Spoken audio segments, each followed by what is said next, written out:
నమస్తే అండి, నేను రజాక్. పేర్ని నాని గారు అవకాశం వస్తే చాలు చిరంజీవి గారిని, పవన్ కళ్యాణ్ గారిని భలే టార్గెట్ చేస్తూ ఉన్నాడు.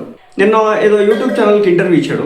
ఆ ఇంటర్వ్యూలో ఆయన చెప్పిన విషయం ఏంటంటే, జగన్మోహన్ రెడ్డి గారు చిరంజీవి గారిని అవమానించలేదట. మరి ఆనాడు రిలీజ్ చేసినటువంటి వీడియో యొక్క ఉద్దేశం ఏంటో దాని గురించి చెప్తే కూడా బాగుండేది. బట్ ఆయన అది విషయం చెప్పలేదు. కేవలం ఆయన చెప్పింది ఏంటంటే, జగన్మోహన్ రెడ్డి గారు చిరంజీవి గారిని అవమానించలేదు, చాలా గౌరవించినారు. నెంబర్ 1. నెంబర్ 2, మరి మొన్న రేవంత్ రెడ్డి గారి సమక్షంలో కూడా చిరంజీవి గారు దండం పెడితే రేవంత్ రెడ్డి గారు దండం పెట్టలేదు కదా అని చెప్పేసి చెప్పడం అయితే జరిగింది. ఒకటి, అదొక పబ్లిక్ ఈవెంట్. ఇదేమో 4 గోడల మధ్య జరిగింది. రేవంత్ రెడ్డి గారు అలాగే మిగిలిన మాట్లాడడానికి వచ్చినటువంటి పారిశ్రామికవేత్తలు వాళ్ళంతా కూడా ఉన్నారు. ఆయన మాటల మధ్యలో రేవంత్ రెడ్డి గారికి ఇలా పెట్టాడు. ఇప్పుడు రేవంత్ రెడ్డి గారికి గ్రిన్ని తిరిగేసి పెట్టాలా తెలియకడు లేదు కదా. అయితే ఇప్పుడు కథ ఏమంటే, జగన్మోహన్ రెడ్డి గారు అవమానం చేయలేదు చిరంజీవి గారికి అనేది ఈయన చెప్పాలనుకున్నటువంటి అంశం. ఎందుకు అలాగా? ఇలా పార్టీకి చాలా డ్యామేజ్ జరిగింది.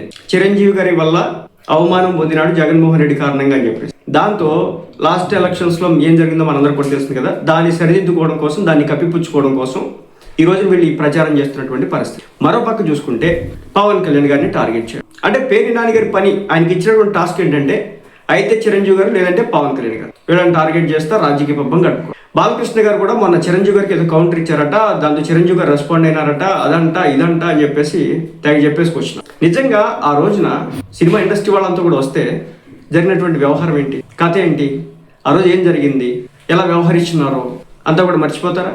మర్చిపోరు. కానీ వీళ్ళు మాత్రం భలే శుద్ధపోస కబుర్లు చెప్తున్నటువంటి పరిస్థితి. మరోసారి గవర్నమెంట్లోకి రావడానికి, కాపు సామాజిక వర్గాన్ని ఆకట్టుకోవడానికి మేము చిరంజీవిని ఏమనలేదు, చిరంజీవిని టార్గెట్ చేయలేదు, మరి నడిపించింది పోయింది, ఇంటికి పిలిపించుకుంది పోయింది, దండాలు పెట్టించుకుంది పోయింది. కేవలం ఆ చిన్న క్లిప్ ఎందుకు రిలీజ్ చేశారు చెప్పండి, నాకు ఈ రోజు కూడా అర్థం కాదు. చేశారు కదా.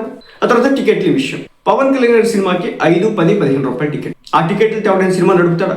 మేము ఈ సినిమా నడపలేము, ఈ రేట్లు పెట్టని చెప్పేసి వాళ్ళు రోడ్లు ఎక్కినారు థియేటర్లో వాళ్ళు.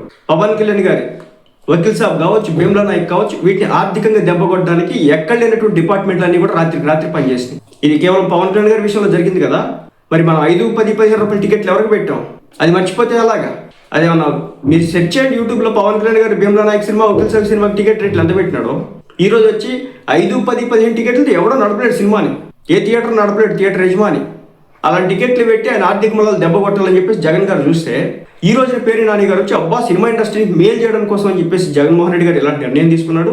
ఆయన సినిమా ఉద్ధారకుడు అని చెప్పేసి చెప్పడం జరుగుతుంది. అంటే వీళ్ళకి అర్థం కాని విషయం ఏంటంటే, ఇన్ని దెబ్బలు కొట్టినా కానీ ఇంకా మేము మారం, ఇంకా మేము ఈ విధంగా రాజకీయం చేస్తాం అని చెప్పేసి పబ్బం గడుపుకునేటువంటి పరిస్థితి. సో ఈ విధంగా మెగా ఫ్యామిలీ మీద, చిరంజీవి గారి మీద వీళ్ళు ఎన్ని మాటలు మాట్లాడినా వీళ్ళకి ఒక పాజిటివ్ ఓటు కూడా పడడానికి అయితే అవకాశం అయితే ఎట్టి పరిస్థితుల్లో లేదనేది ఈ రోజున ఆయా సామాజిక వర్గాల్లో కావచ్చు, ఆయా వ్యక్తుల దగ్గర నుంచి వస్తున్నటువంటి పరిస్థితి. సో మొత్తానికి ఆకట్టుకోవడానికి చాలా ప్రయత్నం చేస్తా ఉన్నారు. పవన్ కళ్యాణ్ గారిని బూచిగా చూపించి మీ అన్నని మేమేం అవమానించలేదు, ఆ విషయం మీ అన్నే చెప్పాడని చెప్పేసి ఒక రకమైన ప్రొజెక్షన్ ఇచ్చే ప్రయత్నం అయితే స్పష్టంగా జరుగుతా ఉంది.